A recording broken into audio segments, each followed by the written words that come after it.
नमस्कार। सफल कृषि सफल किसान समृद्ध कृषि हाम्रो अभियान कृषि किसान विज्ञ नीति निर्माता र सरकारवालाहरूसँग छलफल गरिने फरक टेलिभिजन कार्यक्रम समृद्ध कृषिमा यहाँहरूलाई हार्दिक स्वागत छ।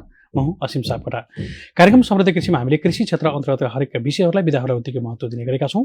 सँगसँगै यहाँहरूका समस्या जिज्ञासा गुनासा र अन्यहरूलाई हामी सम्बन्धित विज्ञ र समिति निकायमा चाहिँ निःशुल्क रूपमा पुर्याएर त्यसको समाधानको लागि पैरवी गर्ने काममा प्रतिबद्ध छौँ, कटिबद्ध छौँ। हामीले आज समृद्धको पथ खोज्ने क्रममा चाहिँ एउटा सामूहिकतामा एकताको भावनाको जागृत भयो भने हामी कृषि क्षेत्रमा साँच्चीकै काम गर्न सकिन्छ है भन्ने खालको महत्त्वपूर्ण सन्देश यहाँहरूलाई प्रवाह गर्ने प्रयास गरेका छौँ। र हामीले अब काम गर्दै गर्दा चाहिँ हामी एक्लै छौँ भने चाहिँ पक्कै पनि हामी सामूहिकतामा काम गर्ने भावनाको जागृत गर्न सक्यौँ भने चाहिँ हामीले ठुला ठुला जोखिमहरू पनि सँगै सामना गर्न सकिन्छ र हामीले भइपरि आउने समस्या लाई सँगै हामीले थेक्दै समाधान खोज्न सकिन्छ र त्यसबाट हामीले पाउन सक्ने प्रतिफल र सफलताको गुणा पनि बढ्नेछ भन्ने खालको सन्देश पनि आजको श्रृङ्खलामा राख्ने प्रयास गरेका छौँ। धेरै युवाहरूले भन्दै गर्दा पछिल्लो समयमा चाहिँ कृषि क्षेत्रमा नैराश्यता छ, आर्थिक सङ्कट छ भन्दै गर्दा पनि सम्भावना हुँदै नभएको होइन। हामीले खर्बौँका कृषि उपज आज पनि आयात गरेको त्यो यथार्थ हामीसँगै छ र हाम्रा धेरै महत्त्वपूर्ण बारीहरू छन्। हामीले अहिले खेती गर्दै गरेका र हामीले उत्पादन गर्दै गरेका उपजहरू बाहेक अन्य उपजहरू देशमा चाहिँ अत्याधिक मात्रामा खपत भएका छन्। त्यस्ता बालीहरूमा पनि हामीले अब सोच्नुपर्ने बेला आएको छ। हामीले पटक पटक भनेका छौँ दलहन बाली, तेलहन बाली लगायतका बागवानी क्षेत्रमा, फलफुल जन्ने क्षेत्रमा पनि हामीले उत्पादनतिर लाग्नु पर्यो, अभियान स्वरूप लाग्नुपर्छ र हामीले खपत भइराखेका चिजहरू स्वदेशमा खपत गराउँदै विदेशमा पनि निर्यात गर्न सकिने बलिया आधारहरू छन्। किनकि हामीले आज तथ्याङ्कै हेर्ने भने चाहिँ 15वटा हाम्रा उपजहरू चाहिँ 1 अर्बभन्दा माथिको चाहिँ निर्यात भएको छ। यसमा धेरै अमाउन्टमा पनि छन्। यद्यपि हामीले 1 अर्बभन्दा माथिका चाहिँ निर्यातजन्य बालीको कुराकानी गर्दै गर्दा 15वटा भन्दा बढी बालीहरू चाहिँ आज पनि हामीले निर्यात गरेका छौँ। यसलाई अलिकति हामीले मात्रात्मक रूपमा र हामीले बढाउने हो भने चाहिँ क्षेत्र विस्तार गर्ने हो भने चाहिँ हाम्रा सम्भावना छ नै यहीँभित्र छन् भन्ने खालको सन्देश पनि हामीले महसुस गर्नु आवश्यक छ। धेरै युवाहरूको गुनासो सुन्दै गर्दा चाहिँ हामी जस्ता युवाहरूलाई चाहिँ आज पनि हाम्रा समाजले चाहिँ नेपाली समाजले पछिल्लो समय चाहिँ खेद्न खोजेको अवस्था छ, विदेशमा धपाउन खोजेको अवस्था छ र धेरै युवाहरूलाई हामीले जागरण स्वरूप चाहिँ स्वदेशमै पनि सम्भावना छ भन्ने खालका महत्त्वपूर्ण सन्देशहरू पनि बेला बेला प्रवाह गरेका छौँ। तर चुनौती छन्, समस्याहरू धेरै छन् र यिनै समस्याभित्र पनि हामीले सम्भावना खोज्नुपर्छ। यो जानकारी सुरुवातमै गराउन चाहेँ र आज हामीले सामूहिकताको भावनाभित्र जागृत रहेर चाहिँ हामी काम गर्दै गर्दा हुन सक्ने प्रतिफलको उदाहरणको रूपमा राष्ट्रिय खाद्य बैङ्क लिमिटेड पछिल्लो समयमा चाहिँ उर्वर रूपमा आएको छ। 3 वर्ष पुरा गरेर 4 वर्ष आफ्नो यात्रामा तय गर्दै गरेको राष्ट्रिय खाद्य बैङ्कले पसिलो आहारका लागि दिगो कृषि उत्पादन हाम्रो अभियान भन्ने नारालाई सँगै अङ्गीकार गर्दै आत्मसात गर्दै अगाडि बढेको छ। राष्ट्रिय खाद्य बैङ्कले धेरै व्यक्तिहरूलाई, हजारौँ व्यक्तिहरूलाई एकै ठाउँमा गोलबद्ध गर्दै जसले जे सक्छ त्यही भूमिकामा रहेर चाहिँ यसको प्रबन्धन गर्दै, उत्पादन गर्दै, बजारीकरण गर्दै, अन्यहरूलाई प्रेरित गर्दै अनुसन्धानमूलक काममा पनि काम गर्दैछ राष्ट्रिय खाद्य बैङ्कले। आज हामीले राष्ट्रिय खाद्य बैङ्कको 3 वर्ष कसरी बित्यो र अबको दिनहरूमा चाहिँ राष्ट्रिय खाद्य बैङ्क लिमिटेड कसरी अगाडि बढ्दैछ भन्ने खालको विषयमा पनि समस्त रूपमा र विशेष गरी खाद्यसँग चाहिँ यस्ता खालका बैङ्कहरू, यस्ता खालका सङ्गठनहरू, यस्ता खालका कम्पनीहरू पनि अब चाहिँ आवश्यक छ, पब्लिक कम्पनीहरू भन्ने खालको सन्देश पनि हामी दिँदैछौँ। राष्ट्रिय खाद्य बैङ्क लिमिटेडका कार्यकारी अध्यक्ष शङ्करनाथ उप्रेती हाम्रो साथमा हुनुहुन्छ। हामी उहाँलाई स्वागत गरिहाल्छौँ। सर नमस्कार, यहाँलाई स्वागत छ। नमस्ते। अलिकति धेरै भूमिका पनि बाँधेँ मैले, किनकि आज युवाहरूको जर्जर अवस्था छ। यद्यपि हामी नैराश्यमा रहनु हुँदैन र हामीले सम्भावना खोज्नुपर्छ भन्ने खालको सन्देश पनि दिँदै थिएँ। यसकै स्वरूप पनि यहाँले राष्ट्रिय खाद्य बैङ्क स्थापना गरेर 3 वर्ष पुरा गरेर 4 वर्षमा अहिले यात्रामै हुनुहुन्छ। हजुर, अलिकति पृष्ठभूमि बताइदिनुहोस् न। होइन, यो राष्ट्रिय खाद्य बैङ्क भन्ने बित्तिकै खानेकुराहरूसँग सम्बन्धित बैङ्क हो भनेर चाहिँ हामीले भनेका छौँ र त्यो खानेकुराहरूसँग सम्बन्धित बैङ्कको रूपबाट यसलाई अगाडि बढाएर लिएर जानुपर्छ र विदेशबाट चाहिँ एकदमै धेरै कृषि उपजहरू स्वदेशमा आइरहेको अवस्थामा यहाँबाट पनि बिस्तारै त्यसलाई चाहिँ उत्पादनसँग जोड्दै उत्पादन गरिएका कुराहरूलाई चाहिँ सुरक्षित भण्डारण गरेर सुरक्षित भण्डारण गरिसकेपछि त्यसलाई ग्रेडिङ गर्ने, प्रशोधन गर्ने, प्याकेजिङ गर्ने र बजारीकरणसम्म पुर्याउनु पर्छ भन्ने उद्देश्यका साथ चाहिँ राष्ट्रिय खाद्य बैङ्क लिमिटेडको चाहिँ हामीले स्थापना गऱ्यौँ। राष्ट्रिय खाद्य बैङ्कले चाहिँ अलि दीर्घकालीन रूपमा हेर्ने हो भने चाहिँ कृषिमा रोजगारी सृजना गर्ने, जिडिपीमा योगदान पुर्याउने, बाँझा जग्गा जमिनहरूमा उत्पादनसँग जोडिने, अनि त्यसभन्दा पछाडि चाहिँ इकोसिस्टमलाई बचाउने, वातावरणको संरक्षण गर्दै चाहिँ प्राङ्गरिक खेती प्रणालीबाट चाहिँ खेती कमाइहरू अगाडि बढाउँदै लिएर जाने, रैथाने बिउ बिजन बाली नालीहरूको संरक्षण गर्न, रैथाने बालीलाई पनि चाहिँ संरक्षण गर्दै सहज ढङ्गले उपलब्धता दिने गरी चाहिँ काम गर्नुपर्छ भनेर पोषिलो आहार जस्तो चाहिँ हाम्रो पोषणयुक्त खानेकुराहरू सबै उमेर समूहको मान्छेहरूलाई चाहिन्छ। त्यही भएर चाहिँ सबै उमेर समूहको मान्छेहरूलाई चाहिँ खान मिल्ने खालको स्वास्थ्यवर्धक रोग प्रतिरोधात्मक क्षमता वृद्धि गर्न सकिने खालका जो चाहिँ सेफुडयुक्त भनेको विषादी र रसायनको मात्र नभएका सेफुडयुक्त खानेकुराहरू बनाउनुपर्छ र त्यो एउटा अभियानका रूपमा लिएर जानुपर्छ भनेर चाहिँ आजभन्दा ठिक झन्डै 4 वर्ष जति अगाडि त्यो राष्ट्रिय खाद्य बैङ्क हामीले स्थापना गऱ्यौँ र त्यो स्थापना गर्दाखेरि पनि हाम्रो कृषिको बारेमा समस्या थियो, अहिले पनि समस्या छ। अब त्यसो गरिरहँदाखेरि त्यो समस्याबाट हामी पनि प्रतापित भएका छौँ, जो अरू किसानहरू हुनुभएको छ। तर पनि के गर्न सकिन्छ यसमा भनेर फेरि प्रचुर सम्भावना भएको ठाउँ पनि कृषि नै हो। अब यो कृषिभित्र यति धेरै चाहिँ सम्भावनाहरू छन्, यहाँ राम्रोसँग काम गर्ने हो र राज्यले पनि सपोर्ट गर्ने र काम गर्ने मान्छेले पनि गर्ने हो भने यो चाहिँ मोती टिप्ने भन्छ नि, समुद्रको गहिराईमा पुगेर मोती टिप्न सके जस्तै कृषिभित्र पनि धेरै सम्भावनाहरू छन्। अहिले हाम्रो चाहिँ अब तपाईँ हामीले थाहा भएकै विषय हो, कतिपय वस्तु हामीले धेरै जस्ता कुराहरू विदेशबाटै ल्याएर खाइरहेका छौँ र त्यसो गर्दाखेरि हाम्रो इन्कम स्रोत भनेको पनि रेमिट्यान्स नै हो, बाहिर गएर काम गरेको पैसै हो। त्यो पैसाले पनि हामीले चाहिँ खानेकुराहरू किन्नको लागि मात्रै अहिले प्रयोग गर्नुपर्ने अवस्था भएको छ।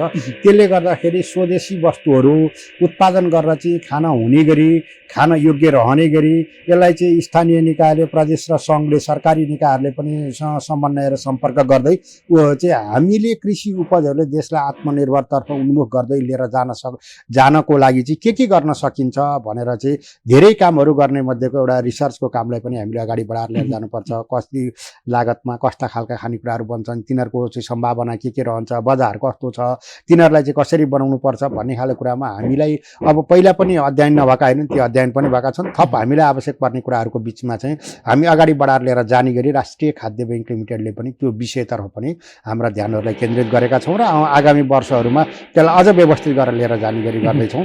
अब यो कृषिको काम भनेको यो 2-3 वर्षको अवस्था भनेको एकदम शैशवकालको अवस्था हो। यो अवस्थामा धेरै खालका कुराहरू चाहिँ गरिराख्दाखेरि पनि भने जति रिजल्ट आउन सक्दैन। हामीले बुझेकै भएकै देखेकै कुरा हो। त्यहाँमाथि झन् यो पब्लिक लिमिटेड कम्पनी बनाएर चाहिँ हामीले अलिक ठुलो स्केलमा काम गरौँ भनेर लागेका छौँ र त्यो गर्दाखेरि सङ्गठनिक संरचनाका कुराहरूदेखि लिएर हाम्रा आन्तरिक व्यवस्थापनका कुराहरूदेखि लिएर ती सबै कामहरूलाई चाहिँ अब व्यवस्थित गरेर लिएर गएका छौँ र अब एक सूत्रीय रूपबाट चाहिँ हामी उत्पादन गरिएका कुराहरूलाई चाहिँ बजारीकरणको रूपसम्म लिएर जाने र हाम्रो ब्रान्डहरू बनाएर चाहिँ राष्ट्रिय खाद्य बैङ्ककै आरकेबी मार्ट भनेर चाहिँ हाम्रो आरकेबी भनेको राष्ट्रिय खाद्य बैङ्क भनेर लेखिएकै मार्ट मार्फत चाहिँ बिक्री वितरण गर्ने गरी अहिले चाहिँ भक्तपुरको लोकन्थली, मध्यपुर ठिमीको लोकन्थलीबाट चाहिँ हामीले बिक्री वितरण गरिरहेछौँ भने अब त्यसलाई चाहिँ अलि धेरै ठाउँमा पुर्याउने गरी चाहिँ हाम्रो प्लानिङहरू गरेका छौँ र त्यसलाई व्यवस्थित गर्दै चाहिँ लिएर जान्छौँ। र अब यो सब मुख्य कुरा के हो भने बजारमा पाइने अखाद्य खानेकुराहरू जो चाहिँ त्यो स्वास्थ्यलाई चाहिँ हानि पुर्याउने खालका जङ्क फुडहरू, जो चाहिँ पत्रु खानेकुराहरू भनेर चाहिँ विषयका विज्ञहरूले भन्नुहुन्छ, ती खानेकुराहरूलाई विस्थापन गर्दै हाम्रा रैथाने बाली नालीहरू चाहिँ जो तपाईँ हाम्रा भान्सामा चाहिँ पुग्न सक्ने गरी सहज रूपले चाहिँ हाम्रा भान्सामा पहुँच हुन सकोस् भन्ने मान्यता राखेर चाहिँ हामीले हाम्रा गतिविधिहरूलाई सञ्चालन गर्ने गरी तयारी गरेका छौँ। जस्तो उदाहरणको लागि चाहिँ तपाईँको स्वास्थ्यवर्धक खानेकुराहरू जो चोकरयुक्त छ, जो चाहिँ फाइबरयुक्त छ, ती खानेकुराहरू भनेको कागनो, चिनो, लट्टे, जौ वा गहुँ, कोदो, फापर, मकै, कागनो यी लगायतका चाहिँ सिस्नु धेरै खालका कुराहरू हाम्रा बिचमा छन्। ती कुराहरू हाम्रो त्यत्तिकै खेर गइरहेका छन्, त्यो हामीले खान खोजेर पनि पाएका छैनौँ। त्यसलाई उत्पादन गर्ने हो भने त्यसले रोजगारी पनि सिर्जना गर्ने हो, त्यसले स्वास्थ्यवर्धक खानेकुराहरू पनि रहने भयो, रोगसँग लड्न सक्ने क्षमता पनि हुने भयो, जसले गर्दाखेरि चाहिँ बाहिर जाने हाम्रो पैसा पनि यहाँ रहने भए। ती खानेकुराहरू भनेको अब हामीले चाहिँ कस्तो भने खानेकुराहरू भनेको यो धेरै खालका चाहिँ जमिनबाट उत्पादन भएका कुराहरू अथवा जे लगेर माटोमा रोप्दाखेरि फल्छ त्यो खानेकुराहरू खाइयो भने चाहिँ हाम्रो स्वास्थ्यलाई फाइदाजनक हुन्छ, किनभने त्यसमा सास हुन्छ, प्राण हुन्छ। त्यो प्राण भएको कुराले मात्रै हाम्रो प्राणलाई बचाउन सक्छ भन्ने खालको चाहिँ हाम्रा ऋषिमुनिहरूदेखि लिएर चाहिँ विज्ञहरूले धेरै सय वर्ष अगाडिको चाहिँ अध्ययन अनुसन्धानबाट त्यस्ता कुराहरू प्राप्त भएका छन्। तर अहिले हजुर हाम्रो भान्साहरूमा चाहिँ कस्तो अवस्था आएको छ भनेदेखि जे कुरो लगेर माटोमा रोप्दाखेरि कुहिन्छ, ती खानेकुराहरूले चाहिँ हाम्रो भान्सामा चाहिँ डेरा जमाएको छ। त्यस्ता खानेकुराहरू खाएपछि हाम्रो यो पवित्र शरीरमा पनि कति बिगारेका छौँ। अब त्यो माटोमा लगेर रोप्दा त कुहिने खालका कुरा हाम्रो शरीरमा हालेपछि त कति बिगाऱ्यो होला, हाम्रो शरीरलाई कति घाटा नोक्सान पुग्यो होला। अब त्यस्ता खालका कुराहरू जे अखाद्य खानेकुराहरू, जङ्क फुडको रूपबाट हामीले खाने भनेर परिभाषित गरिएका कुराहरू जो अब हाम्रो भान्साबाट बिस्तारै पर हटाउँदै चाहिँ हाम्रा रैथाने बालीनालीहरू प्राङ्गरिक खेती प्रणालीबाट गरिएका चाहिँ खान योग्य सेफुडयुक्त खानेकुराहरू चाहिँ हाम्रा भान्सामा ल्याउनुपर्छ र त्यो खालको कुरामा जे जति सकिन्छ आफ्नो ठाउँबाट चाहिँ हामीले राष्ट्रिय खाद्य बैङ्कले पनि एउटा पहल कदमी गरौँ भनेर लागेका छौँ। हामी आफै सरकार होइनौँ, किनभने हामीले चाहिँ अब सानो आफूले खाँदाखेरि उब्रेको घाँस काटेर थोरै पैसा सेयरको रूपबाट लगानी गरेर एउटा राज्यले गर्नुपर्ने काम गरौँ भनेर सुरुवात गरेका छौँ र त्यो काम अब कृषिभित्रको जटिलताको विषयमा तपाईँ हामी सबैलाई थाहा छ। यो कुरो हामीले जानकार नभएर थालेका पनि होइनौँ। यो कृषिभित्रका धेरै समस्याहरू छन्, ती समस्याहरूलाई पनि बिस्तारै सम्बोधन गर्दै त्यसलाई चाहिँ ऐनका, कानुनका, नियमका, सरकारसँग सम्बन्धित बजारका यी यस्ता धेरै खालका कुराहरूलाई चाहिँ व्यवस्थित गर्दै जानको लागि हामीले भोगेका, जानेका, सिकेका अनुभवका कुराहरू पनि समन्वय गर्दै, सम्पर्क गर्दै, प्रचार प्रसार गर्दै त्यसलाई चाहिँ भोलिका दिनमा यस्ता कुराहरू हटाउँदै जानुपर्छ र यी कुराहरूले चाहिँ फाइदा गर्छ भने राम्रा कुराहरूलाई चाहिँ अगाडि लिएर जाने गरी र कृषिमा व्यापक रूपमा रोजगारी बनाउन सक्ने गरी, जस्तो अब कृषिलाई चाहिँ अहिले हामीले पहिला हाम्रा बाबुबाजेहरूले जसरी गर्नुभएको थियो जीविकोपार्जनको लागि, त्यसरी होइन अब कृषिलाई औद्योगिकरणको रूपबाट लिएर जानुपर्छ र यसलाई कृषिलाई चाहिँ कुटीर उद्योग होस् वा ठुला उद्योग होस् औद्योगिक रूपबाट लिएर जाने गरी गर्न सकिएन भनेदेखि अब व्यापक रूपमा चाहिँ यसलाई हामीले यहाँभित्र स्वदेशभित्र खाने पनि छँदैछ। अझ व्यवस्थित गर्न सकियो भने, अझ राम्रोसँग उत्पादन गर्न सकियो भने हामीले यसलाई बाहिर पनि पठाउन सकिन्छ। बाहिर पठाउनु भनेको डलरको खेती गर्नु पनि हो। धेरै सम्भावनाहरू छ। अब हामी यति धेरै सम्भावना भएका ठाउँमा बसेका छौँ, प्रचुर सम्भावनाहरू छन्। यहाँको हाम्रो हावापानी यति राम्रो छ, यसले चाहिँ हाम्रा उत्पादित वस्तुहरूलाई उत्पादन गर्नको लागि धेरै मद्दत गरेको छ। मात्रै त्यो अनुसारको अलिकति हाम्रो इच्छा शक्ति रह्यो र राज्यले अलिकति सपोर्ट, सहयोग, पोलिसी, नियम, कानुनका वातावरण बनाइदियो र बाहिर पनि पठाउने खालको परिस्थिति सिर्जना भयो भने हामी चाँडै गुणात्मक रूपबाट फर्को मार्न सक्छौँ, जसले गर्दाखेरि त्यो राज्यलाई पनि फाइदा। राष्ट्रिय खाद्य बैङ्क भनेको चाहिँ यस्तो अर्गनाइजेसन हामीले चाहिँ यसको डिजाइन गरेका छौँ जो तपाईँलाई चाहिँ बाहिर कृषि उपजहरू ल्याउनको लागि जति रोक्न सकिन्छ त्यो राज्यभित्र पैसा रहने भयो। कृषिमा रोजगारी सिर्जना गर्ने बित्तिकै रोजगारको पनि सिर्जना हुने भयो। अनि जसले गर्दाखेरि चाहिँ यसमा अब किसानले पनि आफ्नो वस्तुको उचित मूल्य पाउनु हुने भयो। सिधै किसानको आलीदेखि उपभोक्ताको थालीसम्म पुग्ने भएको कारणले गर्दाखेरि उपभोक्ताले पनि सुपथ मूल्यमा चाहिँ स्वास्थ्यवर्धक खानेकुराहरू चाहिँ आफ्नै देशभित्र उत्पादन भएको खानेकुराहरू खान पाउनुहुने भयो। त्यसले गर्दाखेरि खाने मान्छेलाई पनि फाइदा, किसानलाई पनि फाइदा, राज्यलाई पनि फाइदा, हामी लगानी गर्ने मान्छेलाई पनि थोरै थोरै बद्दाखेरि पनि भोलि डिभिडेन्डको रूपबाट चाहिँ त्यो जाँदाखेरि हामीलाई एउटा कुरो त स्वास्थ्यवर्धक खानेकुराहरू आफैले बनाएको खान पाएका छौँ नै, त्यसो गरिरहँदाखेरि पनि त्यही खानेकुरा चाहिँ किनेर खाँदाखेरि पनि थोरै पैसा बचेकोबाट भोलि हामीलाई जो लगानी गर्ने सेयरको रूपबाट चाहिँ अहिले हामीले लगानी गरेका छौँ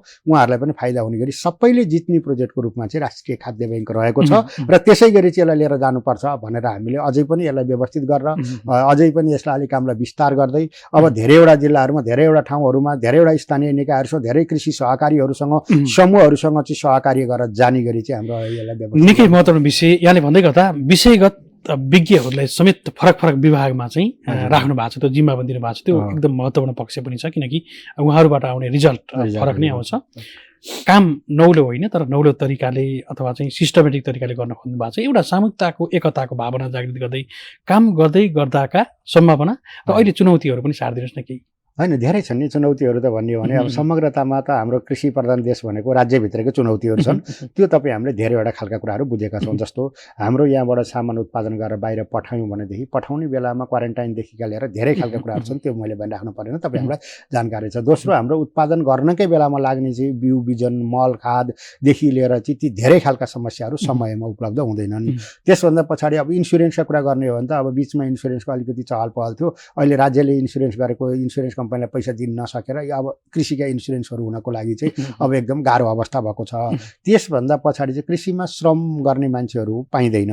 अब दोस्रो कुरो, उत्पादित वस्तुहरूलाई राख्ने सुरक्षित भण्डारण कक्षहरू छैनन्, चाहे त्यो चाहिँ कोल्ड स्टोरका रूपबाट हुन् वा साइलेज भवनका रूपबाट रहेका चाहिँ साइले हुन्, जो सुरक्षित ढङ्गले राख्ने खालका ती छैन। अब कस्तो भने कृषि उपज एकपटक उत्पादन हुन्छ, त्यो उत्पादन भएको बेलामा यस्तो सस्तो मूल्यमा चाहिँ दिनुपर्ने हुन्छ, तर पछि चाहिँ त्यही कुरो चाहिँ अहिले जस्तो उदाहरणको लागि तपाईँ हामीले भोगेकै देखेकै कुरा हो। हाम्रो धान फल्ने बित्तिकै चाहिँ इन्डियामा हाम्रो धानहरू किनेर लान्छन् र त्यही पछि चाहिँ हामीले यहाँ धान वा चामलबाट महँगोमा किन्नुपर्ने छ। त्यसलाई हामीले यी व्यवस्थित गर्ने, यस्ता धेरै खालका कुराहरू छन्। ती खालका कुराहरू हामीले गर्न सक्यो भने त्यो पनि रहने भयो। त्यसभन्दा पछि भनेको चाहिँ तपाईँका चाहिँ अब कानुनी रूपका पनि झमेला समस्याहरू छन्। जस्तो कि हाम्रो कृषिमा अहिलेसम्म अब तपाईँ हामीलाई थाहा भयो कृषि ऐनै बनेको छैन। कृषि ऐनै बनेको छैन भने कृषिका पछाडिका अब धेरै कुराहरू रहेका छन्। अब त्यसभन्दा पछाडि चाहिँ त्यो ऐन बनिरहँदाखेरि पनि त्यसको विषयमा छलफल हुँदाखेरि पनि त्यो कसरी कुन मोडालिटीबाट लाने, त्यसले चाहिँ हाम्रो देशभित्र चाहिँ कति वर्षमा चाहिँ कृषि उपजहरूले देशलाई चाहिँ आत्मनिर्भर बनाउने भन्ने खालका चाहिँ योजनाहरू छैनन्।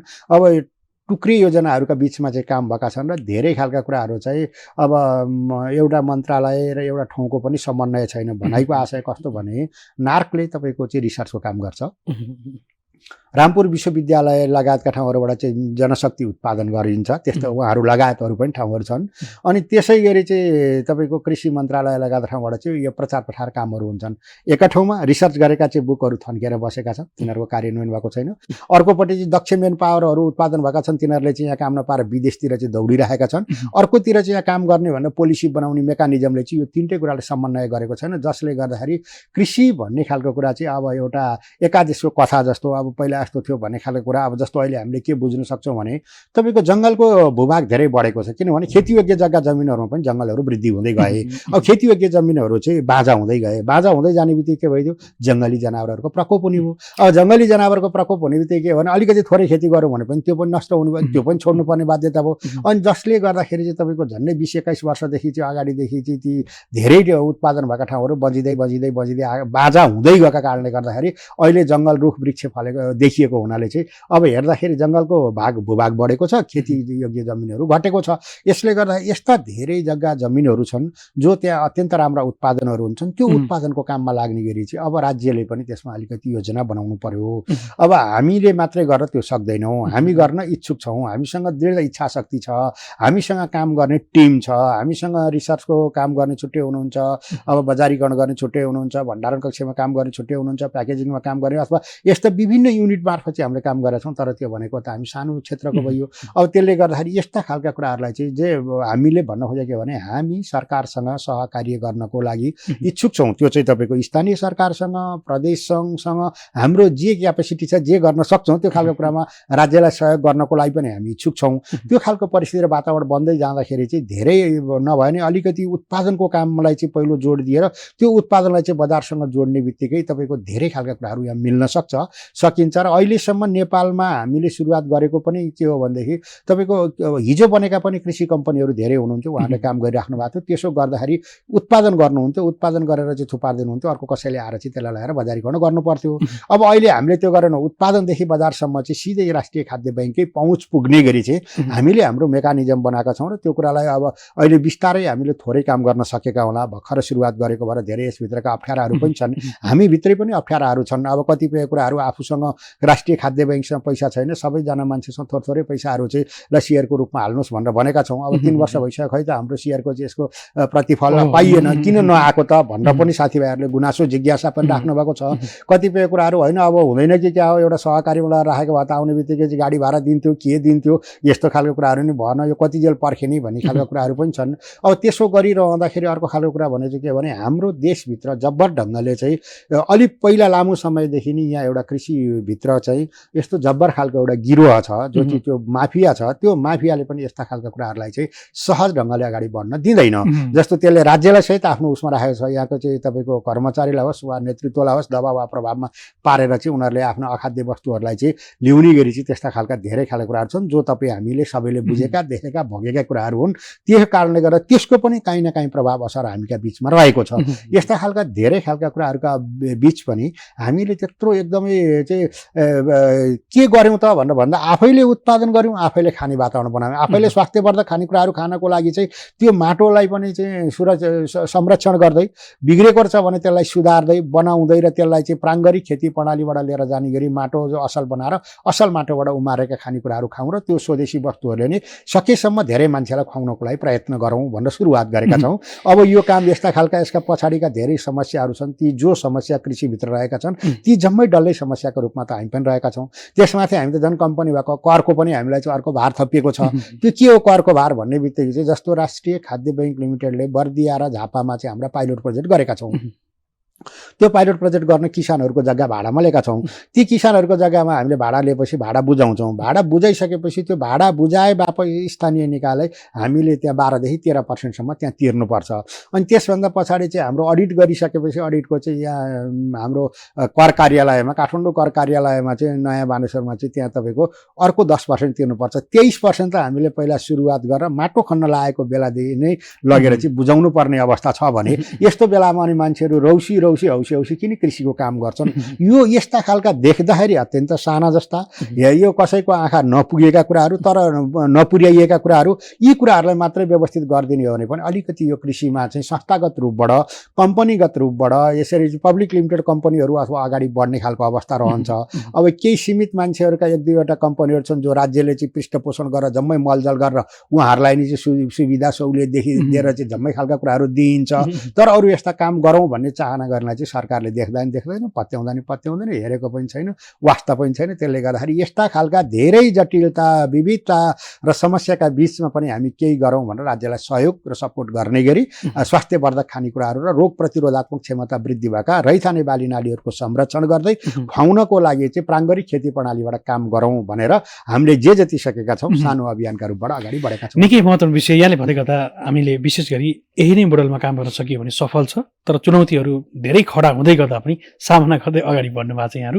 यसमा दुई मात्र होइन, अब यो हजारौँ व्यक्तिहरूलाई एकै ठाउँमा ल्याएर अगाडि बढाउन पनि चुनौती पनि बन्दैछ। यद्यपि सम्भावना चाहिँ हो नि, अब त सामूहिक रूपमै लडिन्छ हामी अथवा ठुलो ग्रुप लड्छ अथवा कम्पनी लड्छ भन्ने हिसाबले चाहिँ यो हुँदै गर्दा पनि चुनौतीहरू पनि जति आए पनि जति खडा भए पनि सामना गर्न चाहिँ सजिलै बन्ने रहेछ है सबैजना मिलेपछि। हजुर हो नि, त्यो त किनभने अब एकले थुकी थुक सयले थुकी खोलो नदी भनेर भन्छ नि त। अब त्यस्तै गरी हाम्रो पनि के छ भने विभिन्न खालका चाहिँ साथीभाइहरूले यो कृषि अभियानमा सहभागी हुन लाग्नु भएको छ। हाम्रो सिआर सदस्यहरू यही समाजभित्रका सबै विविधता हुनुहुन्छ, सबै खालको हुनुहुन्छ। केही समस्या रह्यो भने हामी कसरी गरौँ भन्ने खालको कुराहरूमा उहाँहरूले आफूले सकेको ठाउँबाट यसरी जाउँ भनेर सपोर्ट मद्दत सहयोग गरिदिनुहुन्छ भन्नुहुन्छ। त्यसले गर्दाखेरि अब हाम्रो देश भनेको यो कस्तो भने अब सिस्टममा हिँडेको भन्दा चाहिँ फोनबाट अथवा चाहिँ पावरबाट काम हुने खालका देश भएको कारणले गर्दाखेरि पनि यस्ता खालका धेरै खालका कुराहरू रहन्छन्। तथापि कृषिभित्रको धेरै खालका कुराहरू गर्नको लागि चाहिँ हामीले एउटा अभियानका रूपबाटै चाहिँ जो कृषिमा मान्य सभासदहरू ऐन बनाउने सरहरू हुनुहुन्छ, मान्यज्यूहरू हुनुहुन्छ, उहाँहरूलाई बोलाएर अफिसमै यो कृषिभित्रका समस्या छन्, यिनीहरूलाई सम्बोधन गर्नुपर्छ, यिनीहरूलाई ऐनभित्र राख्नुपर्छ, यसको चाहिँ आवश्यकता छ भनेर हामीले लेखेर सुझाव सरलाई दिने खालको कुरा गऱ्यौँ। उहाँहरूले त्यो खालको कुराहरूलाई ग्रहण गर्नुभयो। लाग्छ अब आउने ऐनमा ती कुराहरू पनि परेर आउँछन्। कतिपय कुराहरू हामीले चाहिँ पहिला वर्षदेखि नै चाहिँ यसरी जानुपर्छ, जग्गा जमिनहरू भाडामा दिने खालको कुराहरू, बाँझा जग्गा जमिनहरू उत्पादनसँग जोडिने खालका कुराहरू त्यसरी जानुपर्छ भनेर थियौँ। ती केही कुराहरू सम्बोधन भएका छन्, केही कुराहरू हुने तयारीमा छन्। अब दोस्रो अर्को खालको कुरा भनेको कस्तो भने अब हामीले गर्ने भनेको यसले गरेन उसले गरेन त्यो गरेन भनेर अरूलाई दोष लाउने होइन कि हामी आफूले गर्ने हो। आफूले जे सकिन्छ गरेर जाँदाखेरि जति राम्रो गर्न सकिन्छ त्यसको प्रभाव पार्दै लिएर जाने हो। र त्यो खालको कुरोमा हामीलाई लाग्छ भोलिका कुनै दिन नेपाल सरकारसँग मिलेर काम गर्न सक्ने गरी राष्ट्रिय खाद्य ब्याङ्कसँग सहकार्य गर्न सक्ने गरी चाहिँ हाम्रो गतिविधिहरू अगाडि बढाएर लिएर जानुपर्छ भनेर लागेका छौँ र त्यो ढङ्गले हामी अगाडि बढेका छौँ र गर्छौँ पनि। भोलिका दिनमा चाहिँ अहिले पनि हामीले धेरै खालका कुराहरू गरेका छौँ। अब एउटा आर्थिक पाटोले हेर्ने हो भनेदेखि हामीलाई अब कुनै एउटा के हाम्रो चाहिँ सेयरबाट उठेको रकमभन्दा बाहेक अरू कुनै पनि उपलब्धता भएको छैन। तर त्यो मात्रै होइन कि हामीले धेरै खालका कुराहरूको बारेमा कृषि पेसालाई मर्यादित पेसा बनाउनुपर्छ, यसलाई सम्मानित पेसा बनाउनुपर्छ र कृषिमा लाग्ने मान्छेहरू गाडी चढेर हिँड्न सक्ने बनाउनुपर्छ है भन्ने खालको कुराको जुन सन्देश दिने खालका कुराहरू गरेका थियौँ।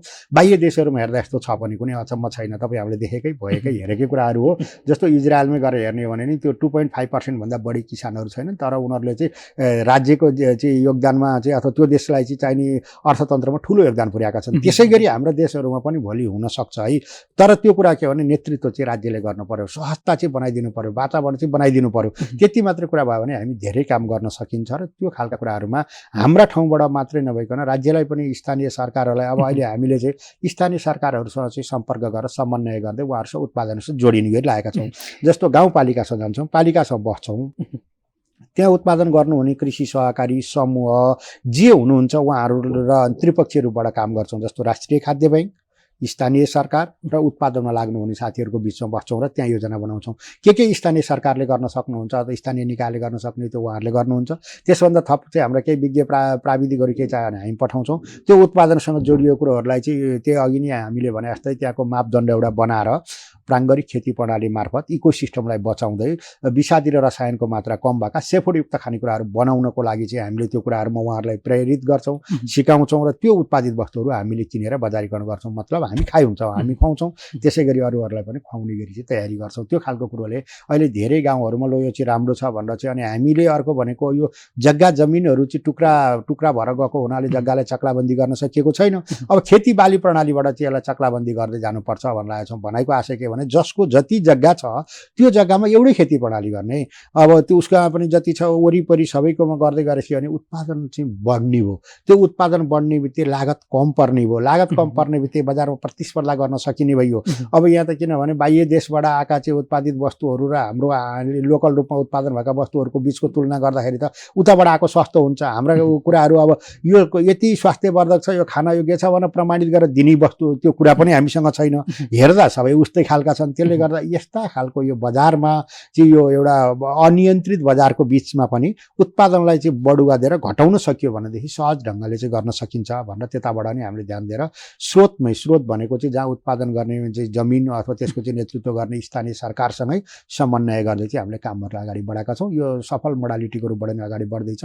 अझ यो हामी सिक्ने र सिकाउने क्रममा छौँ। धेरै खालका कुराहरू भोलिका दिनहरूमा कति समस्या रहे के रहे ती फेरि हामी उ गर्नेछौँ। अहिले चाहिँ सुरुवातको बेलामा चाहिँ हामीले त्यसरी जाने गरी तयारी गरेका छौँ। जतिसुकै समस्या चुनौती आए पनि यसलाई सामना गर्दै अगाडि बढ्नुपर्छ भन्ने यहाँहरूले सिकाइ पनि भइरहेको छ र अनवरत रूपमा अगाडि बढ्नु भएको छ। के गर्न सकिन्छ भनेर होइन हो नि, त्यो त त्यही हो। अब यो जीवन भनेकै त सिकाइरहेछ, भोगाइरहेछ, एउटा अनुभव रहेछ। सिक्दै र गर्दै जाँदाखेरि धेरै खालका कुराहरू चाहिँ जानिँदा रहेछन्। ती खालका कुरामा हामी पनि लागेका छौँ। झन् यो कृषिको विषय भनेको त अब यो हामीसँग मात्रै सम्बन्धित छैन। तपाईँको माटो, हावा, पानी सबै खालका कुराहरूसँग छ, वातावरणसँग छ। अनि त्यसभन्दा पछाडि चाहिँ तपाईँको मौसमदेखि लिएर धेरै खालका कुराहरू छन्। अब यो अहिले चाहिँ जलवायु परिवर्तनको कारणले गर्दाखेरि चाहिँ सबै कुराहरू पछि पछि सर्दै गएका छन्। अब त्यसले गर्दा हिजो चाहिँ त्यो 1200-1300 मिटरमा फल्ने चाहिँ खानेकुराहरू अथवा कृषि उपजहरू चाहिँ अहिले 1400-1500मा फल्न आएका छन् भनेको माथि जाँदैछन्। यस्ता खालका धेरै कुराहरू छन् जो त्यो हामीले मात्रै गरेर त्यो हाम्रो मात्रै सम्भावना छैन। त्यही भएर हामीले चाहिँ अलिकति एउटा राष्ट्रिय खाद्य बैङ्क लिमिटेडले चाहिँ यो जलवायु परिवर्तन र कृषिमा कसरी चाहिँ यसको असर रहन सक्छ भनेर त्यसको बारेमा छोटो सानो के अध्ययन गर्न सके हुन्थ्यो भनेर पनि हाम्रो ध्यान चाहिँ त्यता पनि केन्द्रित गरेका छौँ। भोलिका दिनहरूमा हेर्दै जाउँ के रहन्छ। हुन्छ, निकै महत्त्वपूर्ण विषयमा सन्दर्भ जोडिदिनु भयो। हामी अन्तिम खण्डमा समय चाहिँ सकिसकेको छ। जस्तो कोही नयाँ चाहिँ इच्छुक खाद्य बैङ्कमा आबद्ध हुन चाहनुभयो भने प्रोसेस बताइदिनुहोस् न। त्यसो हो, खाद्य बैङ्कसँग चाहिँ उत्पादनको कामसँग जोडिन सकिने भयो। अब उत्पादनका कामसँग चाहिँ हामी जुन जुन पालिकाहरूमा गएका छौँ त्यहीँको स्थानीय सरकारसँग समन्वय गरेर जान सकिने भयो। अब अर्को राष्ट्रिय खाद्य बैङ्कले उत्पादन गरेका स्वास्थ्यवर्धक खानेकुराहरू चाहिँ काठमाडौँभरि अथवा भ्यालीभरि फ्री होम डेलिभरीको व्यवस्थासहित गरेका छौँ। त्यहाँ गएर त्यो कुराहरू लिन सकिने भयो, चाख्न सकिने भयो, खान सकिने भयो। त्यसले गर्दा स्वास्थ्यवर्धक रहन सकिने भयो। होइन यो खाद्य बैङ्कमा चाहिँ मेरो नि अपनत्व राख्छु, म पनि यसको मालिक बन्छु भन्ने खालको केही चाहना छ भनेदेखि चाहिँ हाम्रो हेड अफिसदेखि लिएर क्षेत्रीय अफिसहरू सम्ममा गएर बसेर बुझेर त्यहाँका के कस्ता गतिविधिहरू छन्, आफूलाई के कुरामा चाहिँ सहजता हुन्छ भन्ने खालको कुरामा, एउटा उत्पादनसँग जोडिने खालको कुरामा, एउटा चाहिँ आफू चाहिँ यो बैङ्कको मालिक बन्छु भनेर सियरसँग जोडिने खालको कुराहरूमा, अर्को चाहिँ उत्पादित वस्तुहरूलाई चाहिँ ग्रहण गर्ने खाने खालका कुराहरूमा, तिनटै कुराहरूमा सबै आम उपभोक्ताहरूलाई अथवा देशवासी जनताहरूलाई चाहिँ ती खालका कुराहरूमा चाहिँ सहभागी भइदिनको लागि चाहिँ राम्रो हुन्छ भन्ने खालको कुराको मैले निवेदन गरेँ। हुन्छ सर, हामीलाई समय दिनुभयो, महत्त्वपूर्ण यो संवाद र यहाँको अनुभवलाई जस्ताको तस्तै साट्ने प्रयास पनि गऱ्यौँ। यहाँप्रति कृतज्ञ छौँ। कृतज्ञ पनि गर्दै बिदा गर्न चाहन्छौँ। नमस्कार। धन्यवाद। श्रोतागणहरू सुनिदिनु भयो। असीम सर लगायतको टिमले चाहिँ यो कृषि समृद्ध कृषिमा चाहिँ राष्ट्रिय खाद्य बैङ्कका विषयमा राखिदिन समय दिनुभयो। यहाँहरू सबै टिमलाई हार्दिक धन्यवाद दिँदै बिदा चाहन्छु। हुन्छ, अहिले बिदा गर्छौँ। हजुर, हामीले हाम्रा अतिथिलाई बिदा गरिसकेका छौँ। आज हामीले राष्ट्रिय खाद्य बैङ्क लिमिटेडका कार्यकारी अध्यक्ष शङ्करनाथ उप्रेतीसँग चाहिँ सम्भावना खोजौँ है। यहाँ चाहिँ धेरै जकडिँदा समस्याहरू छन्। कृषि क्षेत्रमा पनि पछिल्लो समयमा चाहिँ नैराश्यताका कुराहरू आइराखेका छन्। कतिपय फार्महरू धाराशाहीका कुराहरू आइराखेका छन्। यद्यपि हामीले चाहिँ गर्नुपर्छ, जति समस्या आए पनि थेग्नुपर्छ, सरकारलाई झकझक्याउनुपर्छ र हाम्रा उत्पादित वस्तुहरूलाई चाहिँ उपभोक्तालाई पनि हामीले सन्देश गराउँदै स्वदेशी वस्तुहरू प्रयोग गरौँ भन्ने खालका अवेरनेस गराउनुपर्छ भन्ने खालको महत्त्वपूर्ण सन्देश आजको श्रृङ्खलामा प्रवाह गर्दै थियौँ। कार्यक्रममा जुट्नुभएका शङ्करनाथ उप्रेतीज्यूप्रति फेरि पनि आभार प्रकट गर्दै आजको श्रृङ्खलाको समय सकिसकेको छ। यहाँहरूका कुनै पनि समस्या, जिज्ञासा, गुनासाहरू रह्यो भने हामी सम्बन्धित विज्ञसम्म पुर्याउने, सम्बन्धित निकायसम्म पुर्याउने र त्यसको लागि समाधानको लागि प्रयास गरिदिने काम निःशुल्क रूपमै गर्ने गरेका छौँ, जसको लागि यहाँहरू हामीसँग पनि जोडिन सक्नुहुन्छ भन्दै असीम सापकोटा यहाँहरूको माझबाट बिदा हुने अनुमति माग्छु। स्वदेशमै रहौँ, कृषि कर्म गरौँ। नमस्कार।